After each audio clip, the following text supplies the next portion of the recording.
Hey everyone, welcome back to Budget to Bankroll, where we break down personal finance in a way that's simple, practical, and most importantly, doable. I'm Kara, and today we're tackling a financial must-have, an emergency fund.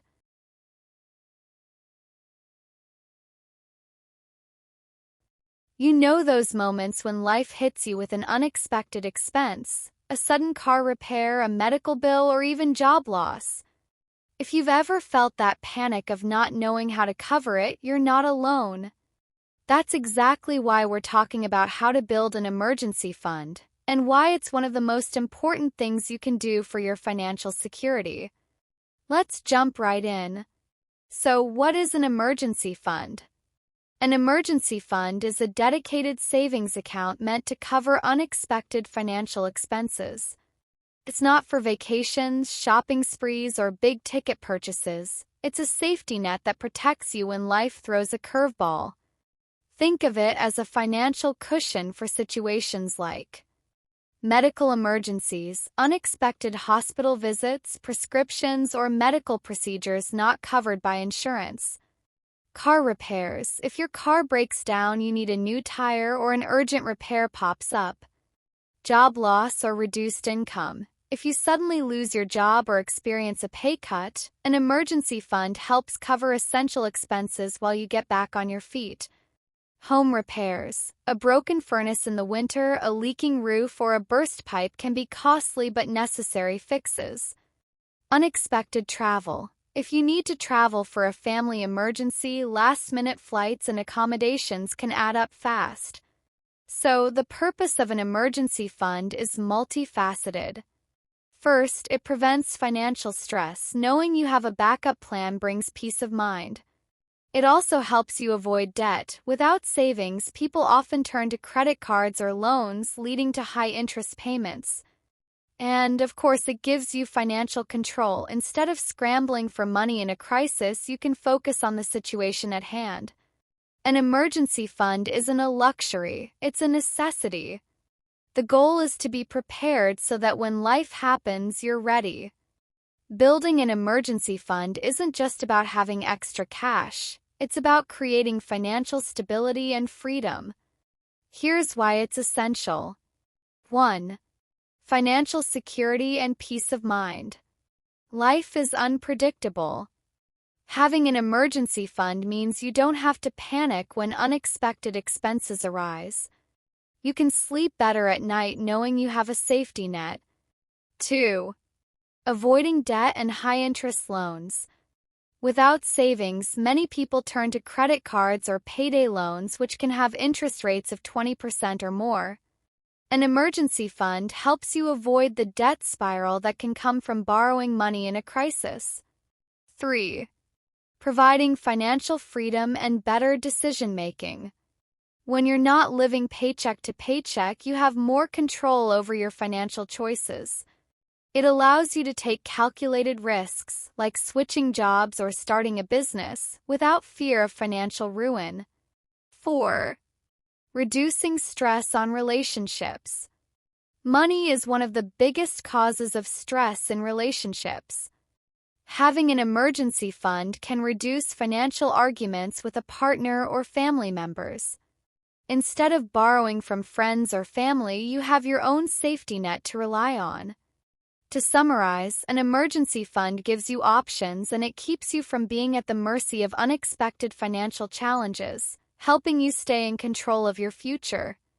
Now that we've discussed why an emergency fund is essential, let's dive into how much you actually need to save. The amount you should aim for depends on your personal situation, but there are some general guidelines to help you get started. For a starting goal, $1,000.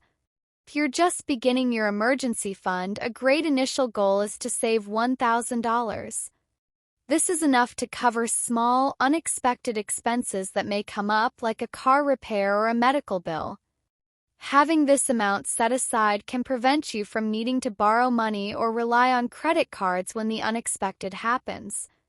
But the ideal goal is 3 to 6 months of expenses. Once you've saved $1,000, the next step is to work toward building an emergency fund that can cover 3 to 6 months of essential expenses. This is a more substantial safety net that provides a buffer in case of a major life event, such as losing your job or experiencing a medical emergency. Monthly expenses would include rent or mortgage, utilities, groceries, transportation, insurance premiums, and other necessary bills. Why 3 to 6 months? This range is ideal because it gives you enough time to recover from a financial setback, whether that's finding a new job, getting through a health issue, or handling any other unforeseen event. Special considerations to account for if you are a freelancer or self-employed individual. If this is you or you have an unpredictable income, it's recommended to aim for 6 to 12 months of expenses in your emergency fund. Freelancers, in particular, can experience periods of income instability or delays, so having a larger cushion can offer more security. The larger fund provides peace of mind during leaner months and helps avoid financial strain during slow periods. This can be especially important if your income fluctuates seasonally or depends on the market demand for your services. Now, everyone's emergency fund will look a little different based on their lifestyle, job security, and other factors. If you're living paycheck to paycheck, your goal may be to start with a smaller amount and gradually build it up over time. For example, if you are single versus have your own family. If you're supporting a family, you'll need to adjust the amount based on your household's expenses. Families typically need a larger emergency fund to cover more people than a single person would need. Also, your job stability plays a role. If your job is stable and you have multiple income sources, you might feel comfortable with a smaller cushion. If your income is uncertain or you're in a gig economy job, you might want to prioritize saving a larger amount. Now that you understand why an emergency fund is essential and how much you should aim to save, let's talk about how to actually start building it. Here, the key is to take small, actionable steps that will help you stay on track. Here are some strategies to make the process easier. So the first step is to set a clear and achievable goal. It's important to be specific about how much you want to save and by when. Start small. If you're just beginning, aim for that initial goal of $1,000. Once that's in place, you can gradually increase your target to 3 to 6 months of living expenses. Set a timeline. Give yourself a reasonable time frame to reach your goal. For example, I'll save $1,000 in the next 6 months, or I'll save 3 months of expenses within a year. This timeline gives you something concrete to work toward. Second, open a separate savings account. It's important to keep your emergency fund separate from your regular checking account. Why? This helps avoid the temptation to dip into it for non-emergencies. Having it in a separate account makes it easier to track and keep it off limits unless you truly need it.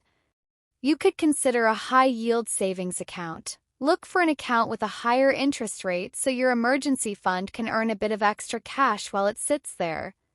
This gives you a little more return on your savings without locking your money away in long-term investments. Third, automate your savings.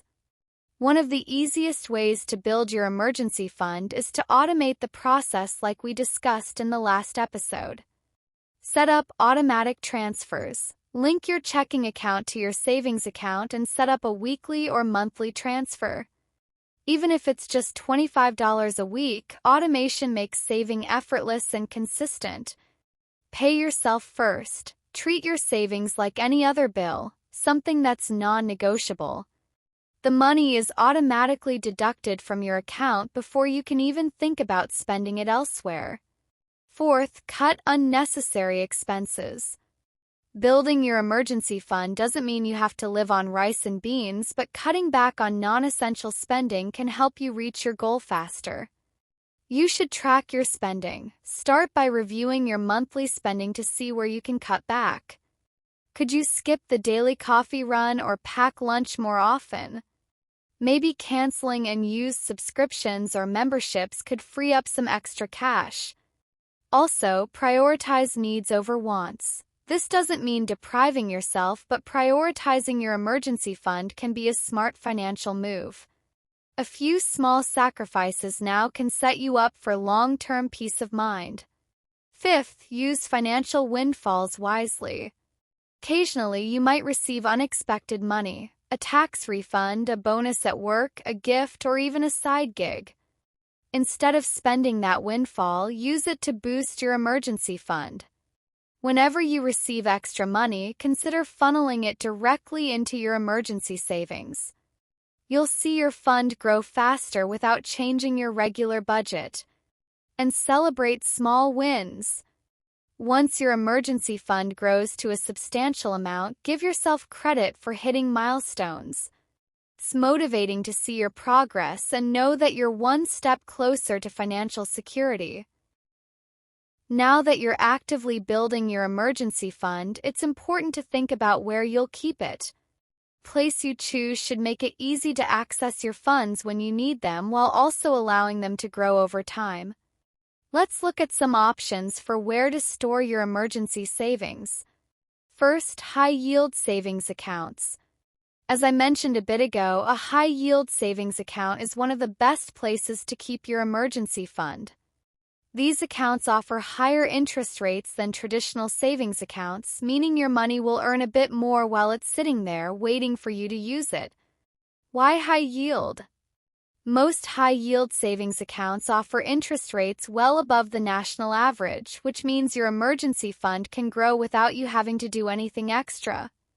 Accessibility. These accounts are still liquid, meaning you can access your funds relatively easily in case of an emergency.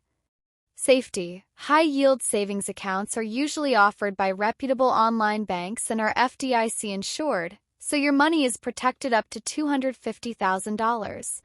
Second, money market accounts. Another option for storing your emergency fund is a money market account, or MMA. These accounts are similar to high-yield savings accounts, but they often require a higher minimum balance to avoid fees. Why MMAs? Money market accounts can sometimes offer higher interest rates than traditional savings accounts, and they often come with check writing privileges or debit cards for easier access.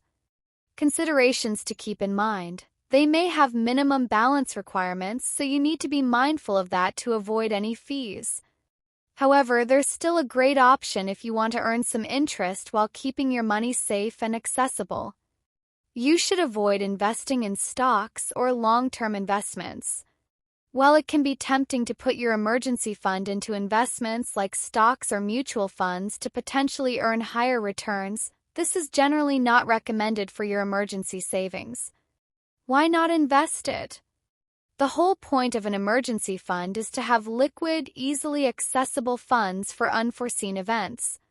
The stock market can fluctuate, and you don't want to risk losing value on your emergency savings when you need it the most. The trade-off. While stocks and other investments can offer higher returns, they come with the risk of volatility. If you need to withdraw money during a market downturn, you may not have access to the full amount you need. Also, you should avoid keeping it in your checking account. You may be tempted to keep your emergency fund in your regular checking account because it's convenient, but that's usually not the best choice. For starters, there's a lack of interest. Most checking accounts don't offer significant interest rates, so your emergency fund won't grow over time. Not to mention that it's too easy to spend. Having your emergency fund in your checking account makes it too easy to dip into for non-emergencies and harder to keep track of your progress. Keeping it separate in an account designed specifically for savings helps you avoid the temptation to use it for everyday purchases. Consider the right bank for your needs. When choosing a bank or financial institution to house your emergency fund, consider the following. Online banks. Many online banks offer high-yield savings and money market accounts with competitive interest rates and lower fees. They might not have physical branches, but their customer service is often top-notch, and their accounts are easy to manage online or via mobile apps. Traditional banks. If you prefer in-person service or already have a relationship with a bank, you can still find good options for savings accounts or money market accounts. However, make sure to shop around for the best interest rates and avoid high fees. Credit unions. These member-owned financial institutions can offer competitive rates on savings accounts and often have lower fees than traditional banks. They're worth considering if you're looking for a more community-oriented option. Alright, so we've covered a lot today. Let's do a quick recap of what we discussed. What an emergency fund is. It's your financial safety net for those unexpected moments, whether it's a job loss, a medical emergency, or a surprise repair bill. Why you need one. It gives you peace of mind, helps you avoid falling into debt, and empowers you to make better financial decisions. How much to save? Start with a goal of $1,000 and eventually build up to 3 to 6 months of living expenses, or even more if you're self-employed. How to build it? Set a realistic goal, automate your savings, and consider cutting back on non-essential expenses. Every little bit counts. Where to keep it? High-yield savings or money market accounts are ideal because they offer security and some growth while keeping your money accessible. Remember, building an emergency fund takes time, and it's okay to start small. The key is consistency, so stick with it and you'll be on your way to financial security in no time. Thank you so much for listening to today's episode of Budget to Bankroll. If you found this episode helpful, make sure to subscribe so you never miss a future episode. I'd also really appreciate it if you could take a minute to leave a review. It helps more people discover the podcast and makes a huge difference. Got questions or want to share your own emergency fund building tips? Leave a comment below. We'd love to hear from you. And don't forget to tune in next week, where we'll dive into money tips for 20-year-olds or anyone starting over financially. Until then, keep building that financial foundation, stay safe, and take care of yourself.